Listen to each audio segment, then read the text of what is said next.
जय जय श्री सीताराम। प्रिय स्वजनों, सादर अभिवादन। आज रामचरितमानस के एक प्रसंग को लेकर जीवन के पहलू से जोड़ने का प्रयास करेंगे। देखिए, जीवन में चाहे व्यक्ति विशेष पर या प्रभु पर विश्वास और संशय, ये दोनों काम एक साथ नहीं हो सकते। यदि विश्वास होगा तो संशय को जाना पड़ेगा, संशय को गलना पड़ेगा, संशय को जलना पड़ेगा, संशय को साथ छोड़ना ही होगा। और यदि संशय ने अपना स्थान बना लिया है तो ऐसे स्थान पर विश्वास का कोई काम नहीं। आइए दर्शन करते हैं कि मेरे प्रभु बाबा भोलेनाथ एक बार मैया सती को लेकर कुंभज ऋषि के यहाँ पधारे कि एक बार त्रेता जुग माही शंभु गए कुंभज ऋषि पाही। और साथ में कौन था कि संग सती जग जननी भवानी, संग सती जग जननी भवानी, पूजे ऋषि अखिलेश्वर जानी, पूजे ऋषि अखिलेश्वर जानी। बाबा माता सती को लेकर कुंभज ऋषि के आश्रम पर पहुंचे। बाबा और मैया को एक साथ देखकर अगस्त ऋषि, जिन्हें कुंभज कहा जाता है, उठकर बाबा भोलेनाथ का सत्कार किया, उनके चरण धोए, आसन दिया और उनके आने का कारण पूछा। जब बाबा भोलेनाथ ने अपनी मंशा व्यक्त की कि हम आपसे श्री राम कथा सुनना चाहते हैं, अनेकों प्रकार से बाबा भोलेनाथ का पूजन करने के बाद उनको उचित आसन दिया और कुंभज ऋषि ने राम कथा सुनानी प्रारंभ की। अब यहीं पर आप दर्शन कीजिए कि बाबा भोलेनाथ कुंभज ऋषि की विनम्रता को, कुंभज ऋषि के भाव को समझ रहे हैं कि इतने बड़े ज्ञानी ऋषि, जबकि मैं श्रोता बनकर सुनने आया हूं, लेकिन फिर भी मुझे कितना सम्मान दे रहे हैं। और मैया सती इसे विपरीत भाव में ले गई।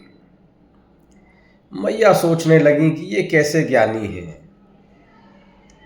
हम श्रोता के रूप में आए हैं, हमें इनकी पूजा करनी चाहिए, हमें इनके चरण धोने चाहिए, लेकिन ये तो खुद मेरे पति की सेवा कर रहे हैं। इसका मतलब कहीं ना कहीं ज्ञान में, पद में ये बाबा से कम है। और जब श्रोता के मन में वक्ता को लेकर संशय पैदा हो जाए तो वो कथा चाहे मानस की हो, चाहे शिव पुराण की हो या किसी अन्य ग्रंथ की, वो कथा मानस में नहीं उतरती। वही हुआ, मैया के मन में संशय उत्पन्न हो गया और उस संशय का परिणाम ये हुआ कि कथा तो हुई, लेकिन भगवान भोलेनाथ ने कथा को प्रेम से, मन से सुना। मैया ने कथा ध्यान से नहीं सुनी। जब मैया ने ध्यान से कथा नहीं सुनी तो मैया कथा के महत्व को न समझ सकी। और कथा पूरी होने के बाद जब वापस चले तो बाबा तुलसीदास का एक भाव देखिए कि जब मैया सती भगवान शिव के साथ कथा सुनने जा रही थीं तो बाबा कहते हैं मैया के लिए कि चली संग जग जननी भवानी।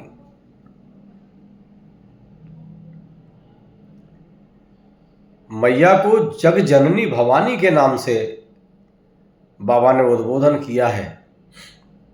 और जब वापस जा रहे हैं, मैया ने कथा में ध्यान नहीं दिया, संशय प्रकट किया, तो बाबा तुलसीदास क्या कहते हैं कि चले संग गृह दक्ष कुमारी। बाबा भोलेनाथ जो वापस लौट रहे हैं वो दक्ष कुमारी के साथ लौट रहे हैं। अब मैया जग जननी नहीं रही। बाबा नाराज हैं मां से। बाबा की शब्दावली बदल गई।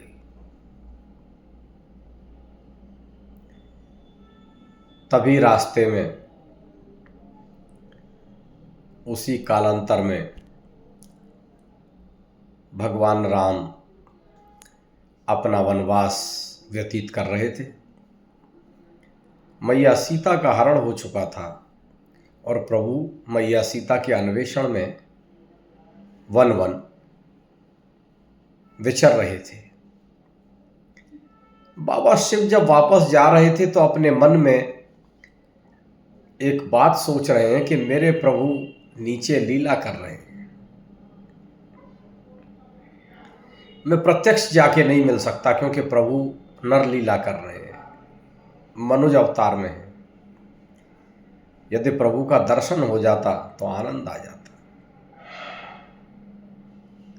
इतने में ही बाबा ने देखा कि नीचे से मेरे प्रभु हे सीते करते हुए मैया का अन्वेषण कर रहे हैं। बाबा ने भगवान श्री राम को सच्चिदानंद कह करके प्रणाम किया। जय हो सच्चिदानंद की। मैया के मन में पुनः संशय पैदा हुआ कि ये व्यक्ति अपनी पत्नी के विरह में अपनी पत्नी को खोजता फिर रहा है, पुकारता फिर रहा है, और जगत के स्वामी भगवान भोलेनाथ इनको सच्चिदानंद कहकर संबोधित कर रहे हैं। मैया ने पूछा कि प्रभु ये कौन है? तो बाबा ने कहा कि सती, ये वही संसार के स्वामी भगवान श्री राम हैं जिनकी कथा अभी तुम सुनकर आई हो। लेकिन मैया ने तो कथा सुनी नहीं थी। इसलिए मैया बोली कि नहीं नहीं, ये परमात्मा नहीं हो सकते, जगदीश नहीं हो सकते। जगदीश कोई ऐसे विलाप करते हैं। बाबा ने बहुत समझाने का प्रयास किया लेकिन मैया को समझ में नहीं आया। जब विनाश आने को होता है तो बुद्धि विपरीत कार्य करने लगती है। बहुत समझाया बाबा ने, और समझाने के बाद जब मैया विश्वास नहीं कर रही किसी भी प्रकार से, तो बाबा ने मां को कहा कि तो कि न जाए परीक्षा लेनी, जाकर के परीक्षा ले लो। मैया परीक्षा लेने के लिए तैयार हुई और बाबा ने कहा कि अपने बुद्धि विवेक को जागृत रख के परीक्षा लेना सती। मैया चल दी और बाबा समझ गए कि अब सती के मन का संशय इनको ले डूबेगा। और उसी समय बाबा के हृदय में जो चौपाई पैदा हुई कि हो वही सोही जो राम रचि राखा, को करे तरक बढ़ावे साखा। बाबा मैया को समझाने का पूरा प्रयास कर रहे हैं और यह सोचकर बाबा ने माँ को जाने दिया कि अब जो मेरे प्रभु चाहते हैं वही होगा। यह सोचकर बाबा एक वट वृक्ष के नीचे बैठ गए और हरि नाम स्मरण में बाबा ने अपना चित्त लगा दिया। मैया ने जाकर भगवान की परीक्षा लेने के लिए माँ जानकी का रूप धारण कर लिया और जैसे ही रूप धारण किया प्रभु के आगे आगे चलने लगी। लक्ष्मण जी एक बार विस्मृत हुए कि सीता मैया का रूप धरकर ये कौन है, लेकिन अगले ही पल उन्हें यह समझ में आ गया कि मेरी माँ तो।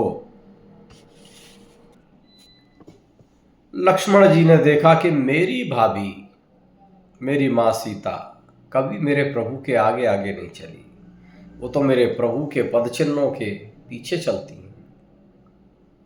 लेकिन प्रभु की लीला समझकर लक्ष्मण जी शांत रहे। भगवान राम ने जब सती मैया को देखा तो घुटनों के बल बैठकर बोले कि माँ, मैं दशरथ पुत्र राम अपने अनुज लक्ष्मण समेत आपको प्रणाम करता हूं। माँ, आप इस वन में अकेली क्यों विचरण कर रही हैं और बाबा कहाँ हैं? जैसे ही सती ने ये शब्द सुने सती चक्कर खा गई। मैया क्षोभ से भर उठी, ग्लानि से भर उठी और आंखें बंद करके मैया अपने स्थान पर बैठ गई।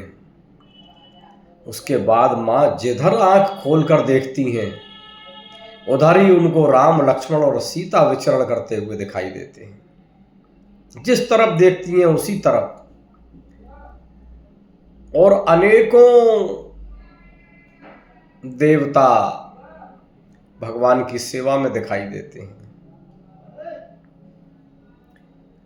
मैया तेजी से दौड़ करके वापस भगवान शिव के पास आई और शिव ने केवल एक ही बात पूछी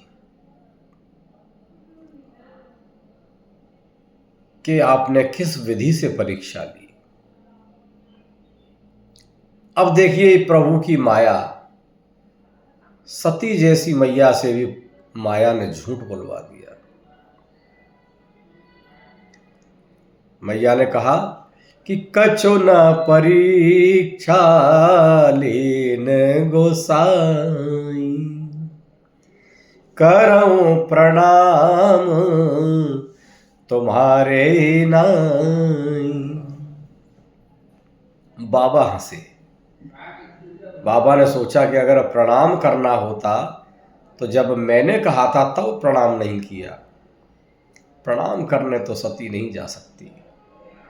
तो तब शंकर देखे उधर ध्यान, सती जो कीन चरित सब जान। बाबा ने ध्यान में जाकर देखा तो मैया ने जो भी कुछ किया था सब कुछ प्रभु ने जान लिया। और जानने के बाद भगवान भोलेनाथ को विशेष कष्ट हुआ कि सती ने मेरी मां सीता का रूप धारण किया। बड़े दुख में बाबा ने अपनी भक्ति की दृढ़ता को कायम रखते हुए मन ही मन ये प्रण ले लिया कि चूंकि सती ने मेरी मां सीता का रूप रखा है, अतः इस शरीर से अब सती के साथ मेरा ग्रस्त जीवन का निर्वाह नहीं हो सकेगा। जैसे ही ये बाबा ने प्रण लिया, आकाशवाणी ने धन्य धन्य कहा। मैया ने पूछा, हे प्रभु आपने क्या प्रण ले लिया है? बाबा ने कुछ कहा नहीं। बाबा अपने समाधि में चले गए। अब यहां आप देखिए कि प्रभु की कथा पर संशय प्रभु के चरित्र पर संशय, और फिर पूछने पर अपने पति से झूठ। तीन अपराध मेरी मैया सती से हो गए। इसका नतीजा बहुत गंभीर नतीजा हुआ। मेरे बाबा जब समाधि से जागे तो उन्हीं दिनों मैया के पिता प्रजापति दक्ष, उनको एक नया पद मिला, वे प्रजापतियों के नायक बना दिए गए। दक्ष प्रजापतियों के जब नायक बने तो बाबा कहते हैं, नहीं कोई अस जन्म्यो जग माही, प्रभुता पाए ताहि मद नाही। दक्ष जी को अहंकार हो गया। भगवान शिव से तो वे पहले से ही नाराज थे। दक्ष जी ने एक यज्ञ किया और जानबूझकर मैया सती और भगवान शिव को न्योता नहीं भेजा। आज उनके यज्ञ में शामिल होने के लिए अनेकों देवताएं, गंधर्व आकाश मार्ग से विमानों के द्वारा जा रहे हैं और कैलाश पर मेरी मैया सती और बाबा भोलेनाथ बैठे। बाबा समाधि से जागे और समाधि से जागने के बाद आज बाबा ने क्या किया कि सम्मुख शंकर आसन दीना। आज मेरे बाबा ने मैया को अपने वाम अंग में आसन नहीं दिया, आज सम्मुख आसन दिया। सम्मुख आसन अपने से पूज्य को, अपने से आदरणीय को दिया जाता है। क्योंकि मैया सीता जी का वेश धर चुकी थी तो बाबा अब उसी दृष्टि से देख रहे थे। मैया ने पूछा कि प्रभु ये अनेकों देवता ये कहाँ जा रहे हैं? तो बाबा ने बताया कि तुम्हारे पिता ने यज्ञ किया है और जानबूझकर मेरे बैर के कारण तुमको भी नहीं बुलाया।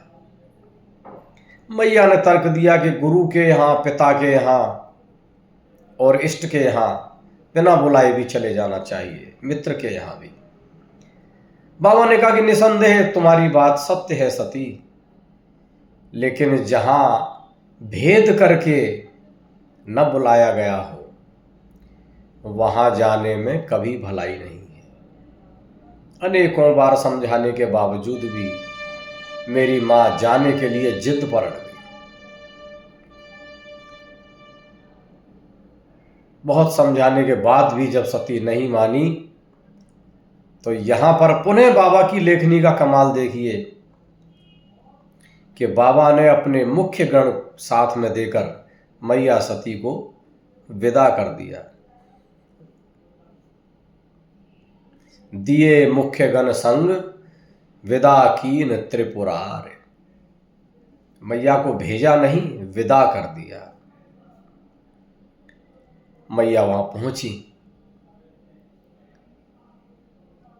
अन्य सभी बहनें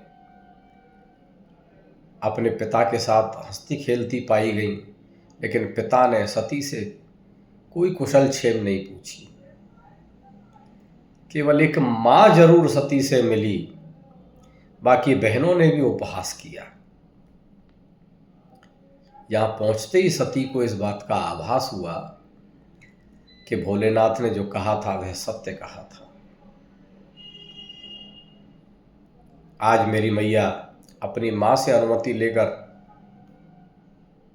यज्ञ मंडप में पहुंची और यज्ञ कुंड की परिक्रमा की अनुमति मांगी।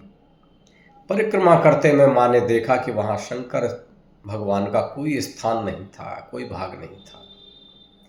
इस बात पर मैया कुपित हुई, क्रोधित हुई और वहां बैठे हुए समस्त ऋषिगण और देवताओं को मां ने फटकारा और उनसे कहा कि जिस सभा में भगवान शिव का और विष्णु का उपहास हो अथवा अपमान हो, ऐसे व्यक्ति की जिह्वा को काट लेना चाहिए और यदि सामर्थ्य ना हो तो उस सभा को छोड़कर चले जाना चाहिए।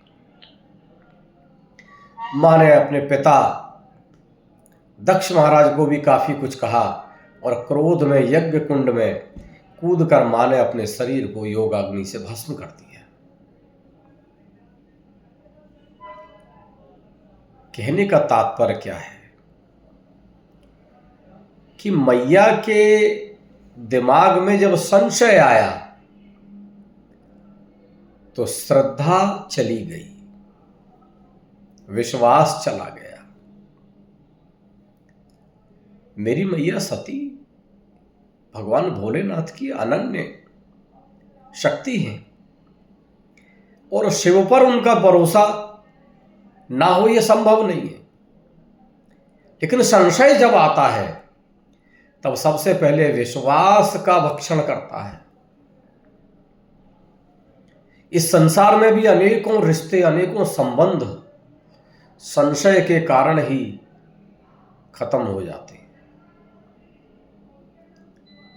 मैया के अंदर संशय आया, विश्वास खत्म हो गया, पति की बातों पर विश्वास नहीं रहा, पति का समझाना मां को अपने हित में नहीं लग रहा, बार बार अवहेलना करने के बाद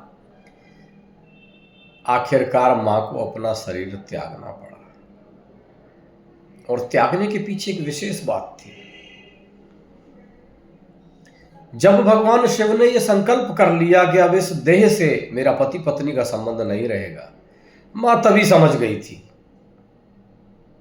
कि मेरी इस गलती के कारण बाबा ने मुझे त्याग दिया है। और तभी मां मन ही मन भगवान से कहती थी कि हे प्रभु, मेरे इस शरीर का त्याग हो जाए बिना किसी प्रयास के, ऐसा मुझे वरदान दीजिए।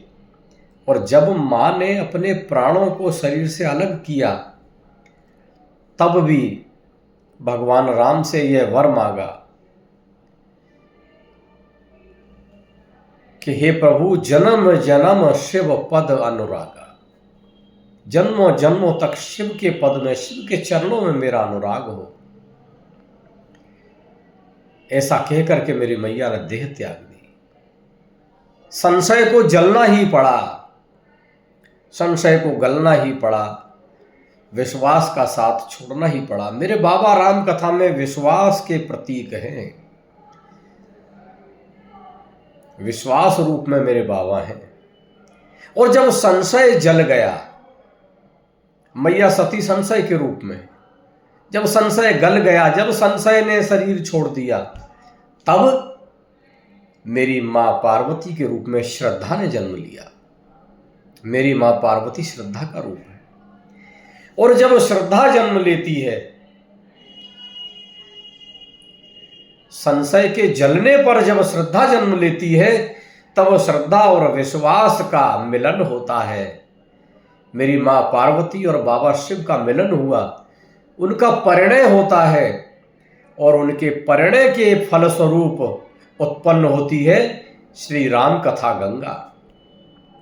मेरी मैया पार्वती ने ही बाबा से श्री राम जी के चरित्र को लेकर सवाल पूछा और तब ये राम कथा बाबा के मुख से इस संसार तक पहुंची, आज हम तक पहुंची। आज मुझ जैसा साधारण व्यक्ति जो बहुत योग्य नहीं है, बाबा के द्वारा प्रदत्त अवधि में लिखी बाबा तुलसीदास जी के द्वारा इस श्री रामचरितमानस के द्वारा ये आपके साथ सत्संग करने में सक्षम हो पाया है। ये राम कथा की महिमा है। श्री राम कथा गंगा एक ऐसी गंगा है कि भागीरथी गंगा में स्नान करने के लिए हमको स्वयं चलकर जाना पड़ता है, लेकिन राम कथा गंगा के लिए हमें जाना नहीं पड़ता, मन बनाना पड़ता है। और राम कथा गंगा स्वयं आपके निवास पर आकर, आपके नगर में आकर अपनी धारा से, अपनी निर्मल धारा से समस्त पापों का, तापों का शमन कर देती है। ऐसी है श्री राम कथा। जय जय राम कथा, जय श्री राम कथा, इसे श्रवण कर मिट जाती है, इसे श्रवण कर मिट जाती 100 जन्म जन्म की व्यथा हो। जय जय राम कथा, जय श्री राम कथा। आज के इस विशेष सत्र में सिर्फ इतना ही। आगे फिर कभी हरी चर्चा करेंगे। आप सभी के हृदय में विराजमान भगवान श्री सीताराम जी के चरणों में इस दास का नमन वंदन। जय जय श्री सीताराम।